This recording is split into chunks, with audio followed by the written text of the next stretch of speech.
अगर आपका ड्रीम ये है कि मुझे आगे जाके फ्यूचर में डॉक्टर बनना है तो आपको एक एग्जाम क्रैक करना होता है जिसका नाम है नीट। अब देखो नीट 2025 का भी हाल ही में एग्जाम हुआ है और एग्जाम में एक बहुत ही सरप्राइजिंग चीज देखने को मिली है भैया, पेपर का लेवल।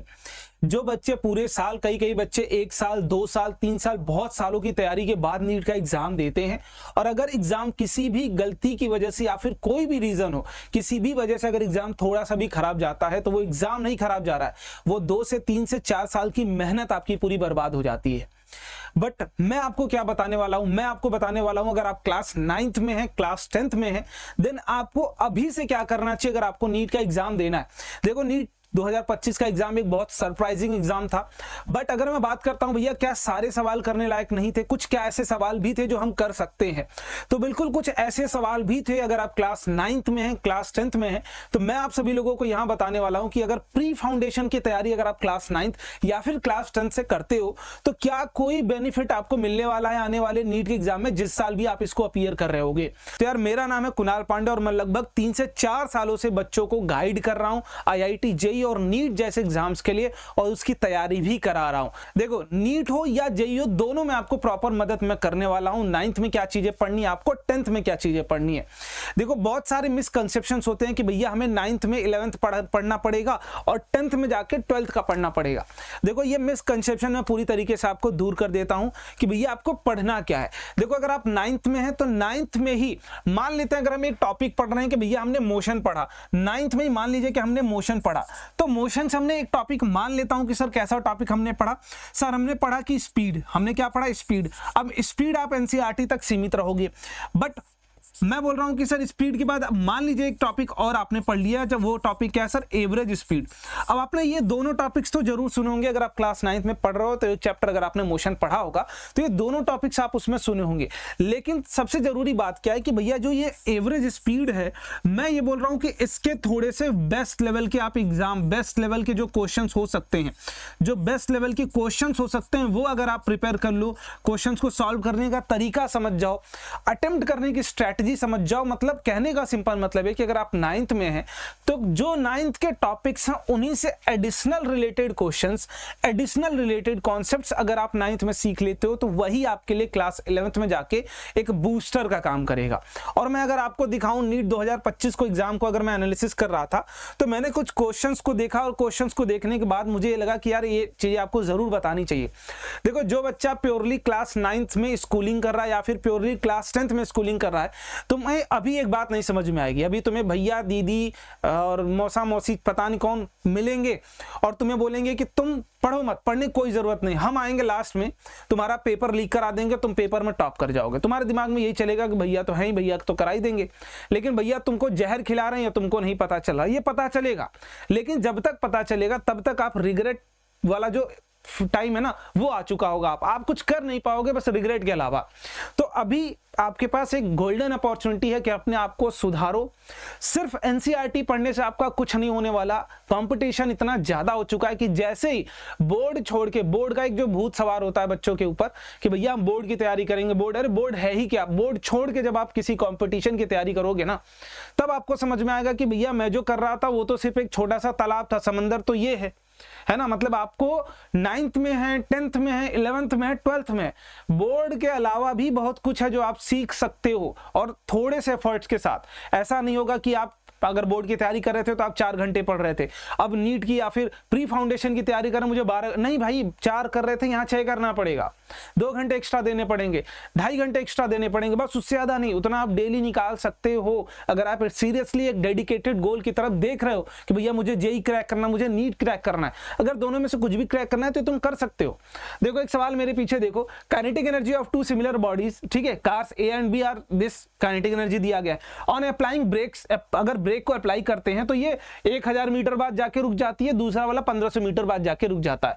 तो बोला गया कि जो फोर्सेस लगाए गए हैं दोनों कार्स पे, FA और FE, उन दोनों का रेशियो क्या होगा। अगर आप देखेंगे तो ये कॉन्सेप्ट है सर किस, वर्क एनर्जी थ्योरम। आप इसको नॉर्मली मोशन के भी कॉन्सेप्ट से कर सकते हैं, अगर चाहें तो सर शॉर्टकट मेथड भी यूज कर सकते हैं, वर्क एनर्जी थ्योरम को भी यूज कर सकते हैं। तो मैं जो बच्चों को तैयारी करा रहा हूँ 2-3 सालों से करा रहा हूँ, हमारा एक प्यारा सा बैच भी चलता है, स्पार्क बैच, जो हम हर साल लेके आते हैं, जिसमें A1 लेवल का कंटेंट तुमको दे रहे हैं, मतलब वो हर एक चीज बता दे रहे हैं जो तुम्हारे जेई और नीट की तैयारी को बूस्ट करेगा। अगर आप ध्यान से इस सवाल को देखेंगे तो ये सवाल पूरा का पूरा बेस्ड है वर्क एनर्जी थ्योरम पर। वर्क एनर्जी थ्योरम क्या करता है? Work done by all the forces will be change into kinetic energy. Sir पहले कुछ काइनेटिक एनर्जी थी उसकी, यहां पर हमने अब फोर्स लगा दिया, फोर्स अपोजिट लगाएंगे आप, तो यहां जाके वो रुक गई है, यहां पर रुक जाएगी तो काइनेटिक एनर्जी क्या हो जाएगी इसकी? 0। तो ये यहां से यहां तक कुछ डिस्प्लेस कर रही है, तो सर जो इसका फोर्स इनटू डी, मतलब work done by this force जो होगा वही बराबर होगा चेंज इन काइनेटिक एनर्जी के। बस इतना ही कॉन्सेप्ट यूज करना था और नीट का एक ताजा सवाल आपका सॉल्व हो जाता। और ये कॉन्सेप्ट आप देख सकते हो मैंने यहां पर सिखाया हुआ है, मैं ये बैच की वीडियोस आपको दिखा रहा हूं, बैच का कुछ स्क्रीनशॉट दिखा रहा हूं। सिमिलरली अगर मैं आगे कुछ और क्वेश्चंस दिखाता हूं, एक क्वेश्चन और देख सकते हैं, लेंसेज के ऊपर है, कॉम्बिनेशन ऑफ लेंसेज के ऊपर है। ये सवाल तो डेली लाइफ से भी रिलेट कर सकते हो। जब आप डॉक्टर के यहाँ जाते हो आई चेकअप के लिए, तो वो देखोगे चश्मे की ट्रे लगाते हैं, उसमें मल्टीपल लेंसेज लगते जाता है, जिस कॉम्बिनेशन पे आपको सही दिखता है फिर वो सारे लेंसेज हटा के एक सिंगल लेंस डाल देता है, आपको एकदम परफेक्ट दिखता है। तो वो कैसे होता है सर? उसी को बोलते हैं कॉम्बिनेशन ऑफ लेंस, कि कॉम्बिनेशन ऑफ लेंस का यूज करके वो एग्जैक्ट एक नेट पावर वाला इक्विवेलेंट फोकस इक्विवेलेंट लेंस निकाल देता है। ठीक है, तो यहां पर भी आप ये क्वेश्चन देखिए, नीट 2025 का सवाल है ये। अगर इसको ध्यान से देखेंगे तो ये सवाल डायरेक्ट फार्मूला के ऊपर है, और ये डायरेक्ट फार्मूला मैंने क्लासेस में भी कराए, दोनों फार्मूले कराए। सर पावर है तो पावर को डायरेक्ट ऐड करना होता है, पी नोट जो होता है sir P1 plus P2 plus P3। यहां देखेंगे तो सबका पावर कितना दिया गया है सर? सबका पावर P दिया गया होगा आपको, सबका पावर P दिया गया। टोटल कितने हैं सर? टोटल 4 है I think. In certain camera combination of 4। तो सर पावर नेट अगर हमको निकालना है तो पावर नेट क्या होगा सर? चारों को जोड़ दीजिए, P1 plus P2 plus P3 plus P4, यही था। तो चारों को जोड़ देंगे तो कितना आएगा पावर नेट? P4 आ जाए, 4P आ जाएगा। सर मैग्निफिकेशन के लिए मैंने M दिखाया यहाँ पर, M1 into M2 into M3। तो मतलब सर अगर हमको M नेट निकालना हो तो सबका क्या करते हैं? Multiplication, M1 into M2 into M3, जितने लेंसेज होंगे सारे लेंसेज के मैग्निफिकेशन को मल्टीप्लाई कर देंगे। तो यहाँ 4 है और सबका मैग्निफिकेशन M है, तो सर यहाँ ये कितना हो जाएगा? M की पावर 4 हो जाएगा। तो मैग्निफिकेशन M की पावर 4P। तो यहाँ देखिए ये वाला ऑप्शन आपको एकदम सटीक दिख रहा है। तुम सोचो फ्रैक्शन ऑफ सेकंड में क्वेश्चन सॉल्व कर सकते हो अगर आपको ये कॉन्सेप्ट्स सारे अच्छे से आ रहे होते हैं। ठीक है, एक और सवाल देख सकते हैं यहाँ पर, इंपल्स के ऊपर दिया गया है, इंपल्स इंपॉर्टेंट, और इंपल्स का पूरा अगर आप कॉन्सेप्ट देखेंगे तो मैंने यहाँ पर इंपल्स का पूरा कॉन्सेप्ट बताया कि इंपल्स क्या होता है? Force into change in time होता है, स्मॉलर टाइम, या फिर सर फोर्स जो मोमेंटम होता है वो जो इंपल्स होता है वो change in momentum in short interval of time होता है। तो यहाँ पर भी जो मोमेंटम आपको निकालना है वो सिर्फ चेंज इन मोमेंटम अगर आप निकाल लेते हैं तो वो हो जाएगा कहानी। तो ये बेसिक चीजें आप देख पा रहे हो कि वो ऐसे सवाल जो मैंने आपको क्लास 9th में प्री फाउंडेशन में पढ़ाया है और क्लास 10th के प्री फाउंडेशन में पढ़ाया, उनसे मिलते जुलते या फिर डायरेक्ट आप देख रहे हैं कि सारे सवाल आपको मिल रहे हैं नीट के एग्जाम्स में। तो मतलब आप समझ सकते हो कि 9th और 10th कितना आपके लिए हेल्पफुल होने वाला है। अगर आप 9th और 10th में प्रिपरेशन करते हो IIT JEE नीट जैसे एग्जाम्स की, तो देन आपको एग्जाम्स में कितना प्लस फैक्टर मिलने वाला है। तो मैं आप सभी लोगों के लिए लेके आया हूं स्पार्क 3.0 बैच, ये तीसरा बैच होने वाला हूं, जिससे कॉन्जिक्यूटिवली बहुत सारे बच्चे पढ़ाई कर चुके हैं और इस बार भी बहुत सारे बच्चे पढ़ाई कर रहे हैं और अपने एग्जाम में एक्सेल भी कर रहे हैं। अभी मैं आपको बोर्ड्स के भी रिजल्ट दिखाऊंगा, बोर्ड की भी बड़ी टेंशन लगी रहती है आपको कि भैया हम प्री फाउंडेशन करेंगे, जेई की तैयारी करेंगे, बोर्ड्स खराब हो जाएगा, सब कुछ दिखाऊंगा। देखो इस बैच को ज्वाइन करने के लिए आपको हमारा ऐप डाउनलोड करना पड़ेगा। ऐप क्या है भैया? @Rankers foundation, @rankers foundation. अब देखो इसमें क्या क्या चीजें होने वाली मैं आपको बता देता हूं। सबसे पहले आपको फिजिक्स पढ़ाया जाएगा, पूरा फिजिक्स पूरा पढ़ाया जाएगा सर, पूरी केमिस्ट्री आपको पढ़ाई जाएगी, पूरी मैथ्स पढ़ाई जाएगी, पूरी बायो पढ़ाई जाएगी और साथ ही साथ एक आपको मेंटल एबिलिटी भी पढ़ाया जाएगा ताकि आपकी जो ब्रेन की थॉट प्रोसेस है वो थोड़ा इनहेंस हो सके, आप अलग तरीके से सोच भी सके। ठीक है, अब एक चीज आपको यहाँ से एक चीज रियलाइज हो रही है कि भैया पूरी हर एक एंगल से आपको मदद की जा रही है ना, और ये सब कुछ आपको मिलने वाला है। साथ ही साथ मैं एज अ मेंटोर तुम्हारे साथ रहूंगा, और भी टीचर्स जो यहाँ टीचर्स आपको दिख रहे हैं, किशन सर है, अनन्या मैम है, ये लोग आपको एज अ मेंटोर मिलेंगे, मतलब आपको गाइड करते हुए चलेंगे कि बेटा यहाँ आप मिस्टेक कर रहे हो, ये गलतियां तुम्हें नहीं करनी है, इतना पढ़ो, ये सवाल ऐसे लगाओ, ये टॉपिक्स तुम्हें इस दिन पढ़ने हैं, सब कुछ 100% तुम्हें सिर्फ पढ़ाई करनी है। पूरी प्रॉपर प्लानिंग, पूरी प्रॉपर टेस्ट का मार्क्स एनालिसिस सब कुछ हमारी तरफ से आपको मिलने वाला है।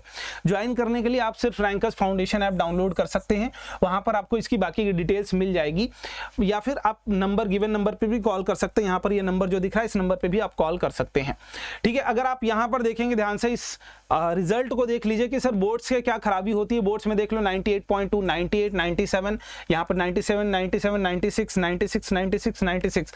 मैं लिख के दे रहा हूँ, अगर तुम प्री फाउंडेशन नहीं भी करो, बोर्ड्स की तैयारी करो, तुम ये स्कोर तो नहीं ला सकते हो, नहीं लेके आ पाओगे। अगर लेकिन तुम प्री फाउंडेशन की तैयारी करते हो तो मैं गारंटी दे रहा हूँ कि ये स्कोर तुम भी ले आ रहे होगे। लेकिन सीरियसली पढ़ाई करनी है, सिर्फ नाम का बैच लेने से सिलेक्शन नहीं होता ना, पढ़ाई होने लगती है। ठीक है, यहाँ भी देख सकते हो 100 आउट ऑफ 100 इन मैथ्स, यहाँ से 99 out of 99, sorry 100 out of 99। ठीक, चलिए तो ये रही बात। और कुछ क्वेश्चंस और भी यहाँ मैं दिखा देता हूँ। कुछ क्वेश्चन यहाँ पर है सर ग्रेविटेशन के ऊपर, ग्रेविटेशन का भी यहाँ कॉन्सेप्ट देख सकते हैं। डायरेक्ट बस यही फॉर्मूला यूज करना था, एक सवाल आपका ये भी हो जाता। तो ऐसा नहीं कि एक दो सवाल के ऊपर मैं बोल रहा हूँ, मल्टीपल सवाल मैंने करा रखे। ये भी आप देख सकते हैं ऑक्सीडेशन नंबर के ऊपर, ऑक्सीडेशन नंबर यहाँ निकालना मैंने सिखाया है, how to calculate oxidation number of the elements, कि किसी भी एलिमेंट्स का ऑक्सीडेशन नंबर कैसे निकालते हैं, वो सारी चीजें मैंने आपको करा रखी हैं। और इससे रिलेटेड भी आप ये 9th का टॉपिक देख सकते हो, ये पूरा तो 9th का ही है और ये भी पूरी तरीके से क्लास 10th में ही पढ़ाया जाता है। तो ये कुछ इस तरीके से टॉपिक्स हैं जो आप क्लास 9th में अगर करते हो, अच्छे से 10th में अपना प्रिपेयर कर लेते हो, तो नो डाउट आप आने वाले जेईई के एग्जाम में या फिर नीट के एग्जाम में भी बहुत अच्छा कर रहे होगे। और अगर आपके मन में कोई भी सवाल रह गया हो तो let me know in the comment box, मैं सबके जवाब देने वाला हूं। और प्री फाउंडेशन कंटेंट इस चैनल पर तुमको 100% मिलने वाला है।